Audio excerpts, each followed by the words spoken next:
Domingo de Ramos. Celebramos la entrada triunfal de Jesús a Jerusalén.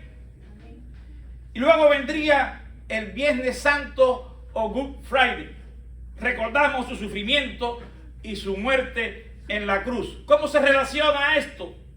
Dos escenas que parecen opuestas, pero que en realidad están profundamente unidas. En el Evangelio de Mateo, del capítulo 21, vemos a Jesús entrando a Jerusalén. La multitud celebra, hay esperanza, hay expectativa, pero Jesús sabía algo que la multitud no entendía. Esa entrada conducía a la cruz. Y muchas veces, hermanos, la vida nuestra es así. Celebramos momentos, pero no vemos todo el camino y lo que nos depara el futuro.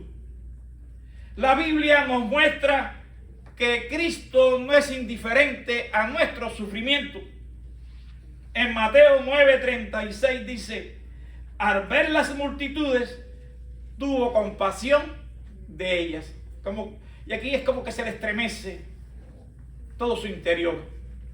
Ustedes, si han pasado por angustias de seres queridos, de usted mismo, usted ha tenido que experimentar este tipo de compasión que se le estremece sus entrañas, que usted se conmueve, que es algo aquí que en esta área que nos consume, que nos quita el apetito. Y así Jesús tuvo compasión de ella, porque Jesús no vio solo personas. Jesús vio dolor, vio enfermedad, vio angustia, vio incertidumbre, vio también personas que están sin Cristo, estaban sin Él, sin fe, sin esperanza, sin salvación.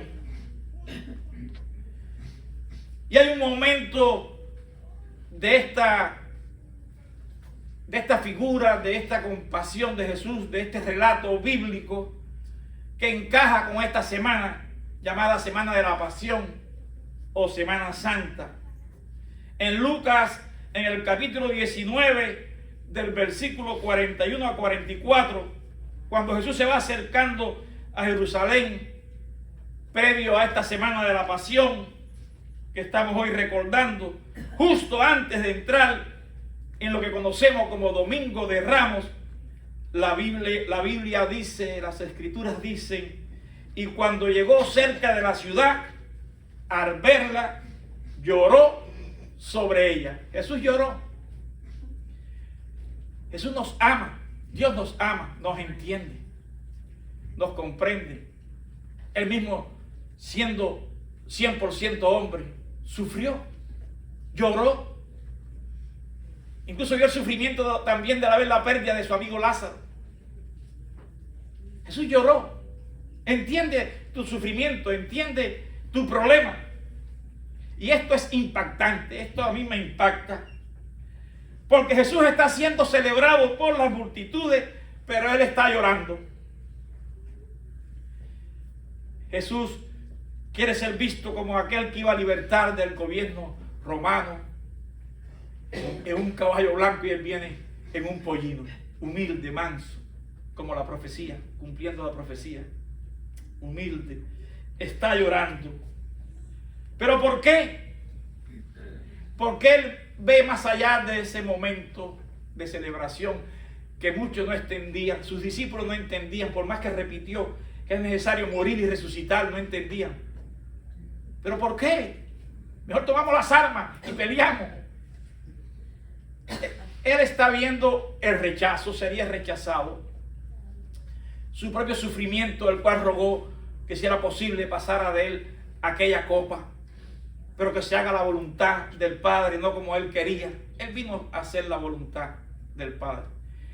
Y nosotros estamos aquí como hijos suyos para hacer la voluntad de nuestro Padre. ¿Usted ha pensado en eso? Y una de nuestras tareas que se nos ha dado por amor a tanto que ha hecho por nosotros es ¿qué quieres que haga, Maestro? ¿Cuál es tu voluntad ahora? Y usted sabe hacer la voluntad, usted sabe hacer su voluntad, usted sabe hacer la voluntad de los maestros, usted sabe hacer la voluntad de los médicos, usted sabe hacer la voluntad de los padres, usted sabe hacer la voluntad de los hermanos, usted sabe hacer la voluntad del esposo y de la esposa, porque amamos. Entonces tenemos que aprender a orar, que el Señor nos enseñe a hacer su voluntad. Y Él ve más allá de ese momento, repito, ve el rechazo, ve el sufrimiento, ve la cruz, ve lo que está por venir incluso para esa ciudad. Y aún así continúa. Jesús tiene el poder. Jesús es Rey de Reyes, Señor de Señores. Jesús tiene todo el poder. Y ese Jesús que tiene todo el poder también tiene compasión. También nos ama. También sufrió. Y también sufrió por ti y por mí.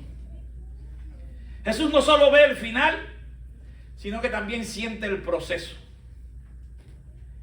Eso significa que cuando tú enfrentas momentos difíciles, Dios no te mira de lejos. Dios está contigo, Dios te está viendo. Tu sufrimiento, tus llantos, tus lágrimas ahí en la noche, cuando te acuestas, tus ansiedades, tus depresiones. Cristo entiende lo que es caminar hacia algo difícil sabiendo lo que viene. ¿Estás caminando hacia algo difícil imaginándote lo que viene? Bueno, Cristo pasó por ahí antes que tú. Cristo sabe lo que es pasar por ahí antes que venga algo difícil para nuestras vidas. Por eso, hermano, es que no tenemos un sumo sacerdote que no pueda compadecerse de nosotros.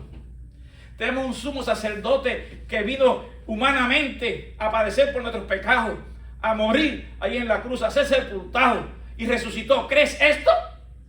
Si no has creído, te invito a que creas, que le confieses: Señor, gracias porque soy pecador, pecadora, pero Jesucristo pagó mi castigo ahí en la cruz por mis pecados, derramó su sangre para darme perdón, pero creo que también murió y creo que resucitó. Te recibo como mi Señor y Salvador. Cuando hacemos esto, que muchas veces se define como la oración del pecador, somos salvos. Espero que tú lo hagas también, que lo hayas hecho. De manera entonces que podemos venir confiadamente al trono de su gracia para alcanzar misericordia, para oportuno socorro en todo lo que estemos pasando. Él nos entiende. Él entiende nuestro sufrimiento. Y ahora vamos al pasaje que ya leímos. En Romanos capítulo 8, desde el 36 en adelante. El apóstol Pablo escribe a creyentes que estaban enfrentando ahí en Roma presión real, persecución, sufrimiento. Y dice algo sorprendente: somos contados como ovejas que van al matadero. Entonces, imagínense, y para que la redundancia, está mirando esa imagen, que a pesar de la dificultad, del sufrimiento, de la persecución, el martirio, ellos no renunciaban a Cristo, permanecían fieles a Cristo. Y estaba haciendo referencia con esta palabra al Salmo 44, 22. Somos contados como ovejas de matadero. Y esto es fuerte. Esto es la teología de la prosperidad, del para de sufrir, de que si no tenemos fe, no nos va a suceder nada. No sé qué hacen con estos versículos, con la misma vida de Cristo, de los apóstoles, de todos aquellos cristianos que después el propio Nerón lo pone como antorcha y se entregan en el circo romano delante de la fiera. Esto es una imagen de vulnerabilidad. Somos vulnerables. ¿Qué es el hombre para que tenga de él memoria? Somos como la niebla que amanece en la mañana y después desaparece, como la hierba la flor de la hierba que es cortada y se seca. ¿Qué somos? Somos vulnerables. Estamos en medio de un mundo que está en crisis, en medio de un mundo donde veremos enfermedades, epidemias, donde morimos. Es una imagen de falta de control. No tenemos el control. No podrás tener siempre el control de todo. Esta imagen de ir hacia el matadero es falta de control. Una oveja vulnerable que va ahí a ser entregada. Y muchas veces en nuestros casos de circunstancias que no escogimos. Usted no escogió quizás pasar por las circunstancias que usted está pasando. Si fuera usted, usted no lo hubiera escogido. Hubiera tomado otro camino. No así Jesucristo. Que Él sabía que ese era el camino que había trazado el Padre. Aunque oró, Él no quería desviarse de la voluntad del Padre. Por amor a ti y por amor a mí. Cuando no lo merecíamos. Repito. Y esto es importante. La Biblia no niega esta experiencia de dolor y sufrimiento. Pues a veces los cristianos, vemos a otros cristianos sufriendo. Cuidado, no seamos como malos consejeros, como los amigos de Job. Es mejor estar al ladito de ellos, orando y calladitos. No podemos enfrentarlo y decirles que es falta de fe. De que si tuviera fe, de que si pusiera la mano aquí, de que si hiciera esto o lo otro, ya sería sanado. No, tú puedes aconsejar.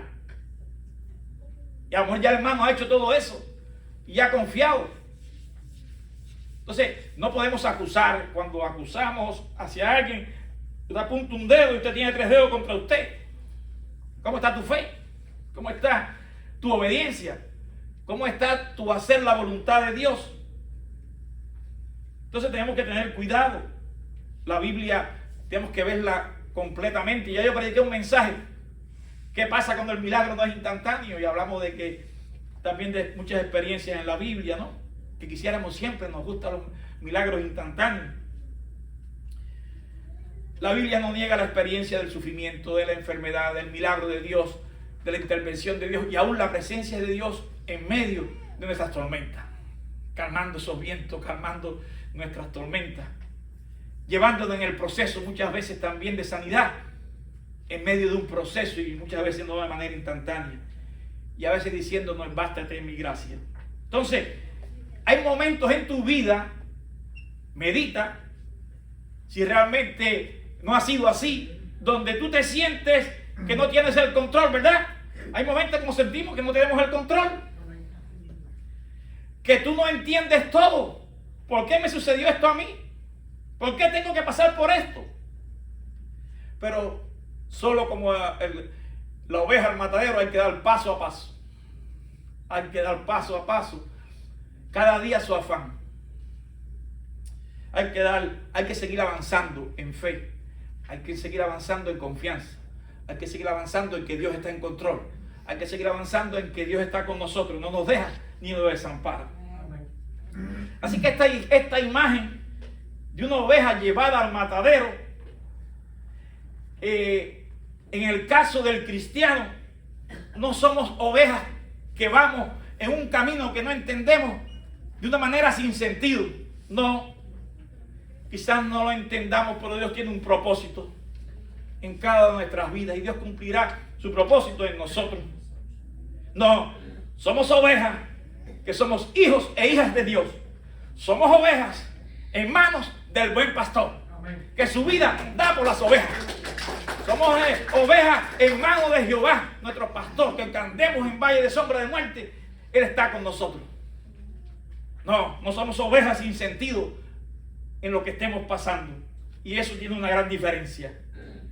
Somos ovejas a donde quiera que vayamos y en las circunstancias que estemos atravesando, en las manos del buen pastor, del príncipe de los pastores.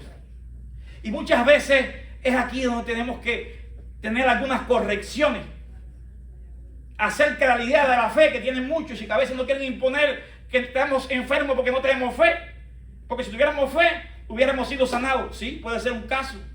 Pero puede ser que no sea un caso de un hermano que esté aquí y que está a través de un proceso también clamando a Dios, de medicamentos, de cirugía, Dios obrando, creyendo. Tenemos a veces que corregir esos criterios del pare de sufrir. Y que si tuviera fe no te enfermaría. Que si tuviera fe no pasaría por esto.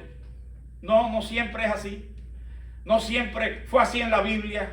No saquemos versículos fuera de contexto. Cuando sacamos un versículo fuera de contexto para aplicarlo para un criterio de esto, decimos que es un versículo tomado como pretexto. Es un pretexto. Y si no, vamos a Hebreos capítulo 11.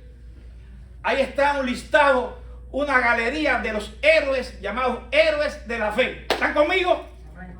héroes de la fe.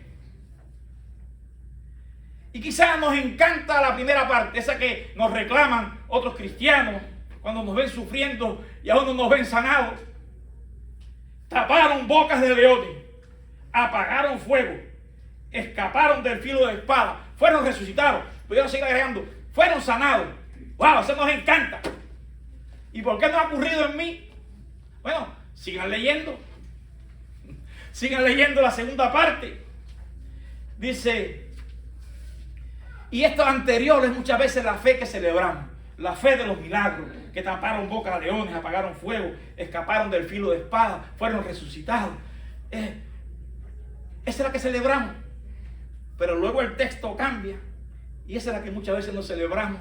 Esa es la que muchas veces no entendemos. Esa es la que muchas veces nos tildan de falta de fe. Dice, otros héroes de la fe, fueron atormentados, apedreados, anduvieron de aquí para allá. Y sorprendentemente, ambos grupos están en el mismo capítulo. La fe bíblica no se define por el resultado visible de lo que ves, sino por la fidelidad de Dios en medio de todo escenario de nuestras vidas. Como Dios sigue siendo fiel. Como Dios no falla. Como Jesucristo nunca falla. Las promesas de Él que son sí y amén en Jesucristo. En Filipenses 1:29. Ahora día enviamos ese versículo en el devocional del día. Dice el apóstol Pablo a una iglesia que enfrentaba también oposición, así como en Roma. ¿Quién enfrentaba oposición en la iglesia primitiva? En el comienzo del cristianismo, como hoy enfrentan en muchos lugares. Se les dice, no se les dice, oh, esto que le está pasando a usted, hermano, esto no puede ser posible. Si ustedes tuvieran fe, no hubieran sido perseguidos, no hubieran ido a la prisión, no estarían algunos muriendo. No, hermano, Pablo no le dice eso. Pablo le dice, a ustedes le ha sido gracia para creer. Ay, ahí eso nos gusta. Qué bueno que el Señor, la gracia que es el favor inmerecido, dio su don inefable a Jesucristo, para que todo quien crea no se pierda, mas tenga vida eterna. ¡Wow! ¡Qué bueno! Nos ha dado gracia para creer, para salvación, para vida eterna, para bendiciones. Y luego dice, también será concedido gracia para padecer por Él. Si somos sinceros, diríamos, sola vaya, como dice el cubano. A mí que no me concedan eso. Que no me concedan gracia para padecer por Cristo. No, hermano, es la misma cara, dos caras de la misma moneda. Se nos ha dado salvación, pero también se nos ha concedido también el privilegio de padecer por Cristo. Y también consolar a otros con la consolación que somos nosotros consolados en Cristo. A tantas personas allá afuera que entonces andan con tantos temores. ¿Quién le va a hablar a ellos de sus enfermedades? ¿Quién le va a hablar a ellos de la esperanza que usted tiene? ¿Quién le va a hablar a ellos de sus ansiedades, sus angustias, sus depresiones? De cómo usted la vence en Cristo, de que usted es más que un vencedor. Usted que ha padecido, usted que ha sido consolado en Cristo Jesús. Pablo está diciendo, no. Esto forma parte del llamamiento cristiano. Gracia para salvación, gracia para padecer por causa de Cristo, para testigos de Él. Eso rompe con el criterio del evangelio de la prosperidad. Y muchos falsos profetas que ven la fe como comodidad. Fe para que todo me vaya bien. Fe para no sufrir. Solamente fe para bendición y para comodidad. Eso no es lo que vemos en la Escritura. Vemos todo. Y a veces nos toca pasar por el sufrimiento y por la prueba. Nos gustan esos pasajes que dicen que Dios cierra boca de leones. Cerraron boca de leones, quizás refiriéndose a Daniel ahí en el foso. ¿Y qué eran aquellos otros mártires que en el circo romano? Le vamos a decir a ellos fueron devorados por la fiera porque ellos no tuvieron fe como Daniel. Si ellos hubieran tenido fe como Daniel, cerrarían las bocas de todas esas fieras, de todos esos leones, de esos tigres, y no hubieran sido devorados. Eso lo vamos a decir a estos héroes de la fe, en esta galería de héroes. Qué equivocados a veces estamos. Que a veces nos toca. Y los mártires claman en Apocalipsis, clamando, ¿hasta cuándo, Señor? ¿Cuándo vendrás? Y la iglesia dice, ven, Señor Jesús. En medio de tantas dificultades, ven, Señor Jesús. Que Cristo venga. Y ahí es donde están ellos, no habrá más llanto ni más dolor. Pero así claman la sangre de los mártires. Y esa sangre de esos mártires del circo romano, de la escritura, ha sido una semilla que ha germinado en miles y miles y de millones a través de los siglos. No ha sido en vano. Nunca el sufrimiento cristiano ha sido en vano. Ha sido un abono para que germine la semilla, para fortalecer nuestra fe. Tenemos a Epafrodito. ¿Qué clase de nombrecito vamos a mencionar ahora? Epafrodito, en Filipenses 2:25-30. Pablo dice que estaba enfermo al borde de la muerte, pasó mucho tiempo al borde de la muerte, y Dios tuvo misericordia de él en todas nuestras enfermedades, tribulaciones, en todos nuestros problemas, angustias de cualquier tipo. Cada día se renueva, cada mañana su misericordia. Las misericordias de Dios no se agotan. Las misericordias deben estar con nosotros todos los días, como estaba también con Epafrodito. Así que aquí no nos dice que fue Pablo y impuso la mano y lo levantó. Lo dejó en la misericordia de Dios. No se habla de un milagro, se da a entender de un proceso que estuvo a punto de morir. Entonces, falta de fe de Pablo, falta de fe de Epafrodito, porque mira, no sabemos si tomó medicamentos de la época, no nos lo dice la Escritura. Pero habían médicos, habían remedios, como se le dice después a Timoteo, ¿verdad? Toma un poco de vino por causa de tu estómago. ¿Por qué Pablo no le puso la mano? Serás sanado de tu estómago. Tómate un vinito ahí y mezclado con agua. Eso es bueno. Un remedio. ¿Por qué es el rey Ezequías? Dios le manda, hizo un milagro a través de un proceso, podemos decir, muy parecido al médico de nuestra fecha. Veía un ungüento de higo a una masa. Y tuvo que esperar un proceso, le dice después, y fue sanado. Y Dios le alargó su vida. Pero dijo, a los 3 días te presentará delante de la casa del Señor. Él tuvo que esperar, él tuvo que caminar, él tuvo que esperar 3 días. Y Dios obró, y Dios usa a los médicos y obra a través de los médicos, obra a través de la medicina. No podemos negar lo importante a quien buscamos primero. Debemos buscar primero al Señor, creer primero en la promesa, creer que somos sanados. Creemos que estamos en la mano de Jehová Rafa, de Yahvé Rafa, el que sana. Pero tenemos que dejar las consecuencias en las manos del Señor. Y otro caso, a Trófimo, otro nombrecito. Pablo dice, lo dejé enfermo en Mileto. Segunda de Timoteo 4:20. Pero Pablo, ¿cómo lo vas a dejar enfermo? Tú no tienes fe para sanarlo. Trófimo, no esperes por Pablo, ponte tú mismo la mano ahí y serás sanado. No, lo dejó enfermo. Segunda de Timoteo 4:20. Entonces, hermanos, vemos ejemplos constantes. El propio apóstol Pablo en sus viajes viajaba con un médico, el médico Lucas, le acompañaba en sus viajes. No, hermano, la fe no depende del león. Dios puede cerrar la boca del león y puede dejar que esté abierta. Dios haga su voluntad, no la nuestra. No, la fe nuestra depende de quién está con nosotros en el foso de los leones. Quién está con nosotros en medio de nuestro sufrimiento. Jesucristo, que nunca falla, que no nos deja ni nos desampara, que puede sanar con un milagro, que puede sanar con un proceso, que puede decir, bástate mi gracia. Entonces, llegamos a Romanos capítulo 8, versículo 37. Antes, en todas estas cosas que somos, más que vencedores. Él nos dijo, fuera de estas cosas, los que pasaron tribulación, ellos no, solamente los que tuvieron aquella fe milagrosa. No, él dice todos, todos. En todas estas cosas que estemos pasando en esta vida, en estas aflicciones en las cuales Cristo ha vencido, también nosotros somos también más que vencedores. Él no dice fuera de estas cosas. Él dice en medio de estas cosas, en medio de nuestras tribulaciones, en medio de nuestras aflicciones, somos más que vencedores.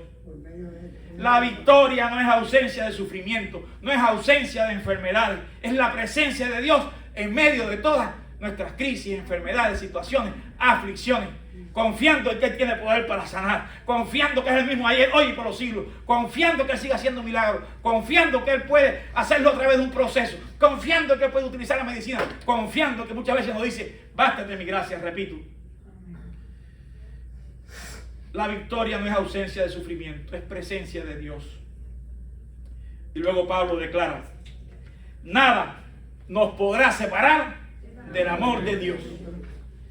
Ni la muerte, ni la vida, ni el presente, ni el futuro. No hay categoría donde algo pueda separarte a ti y a mí de Dios.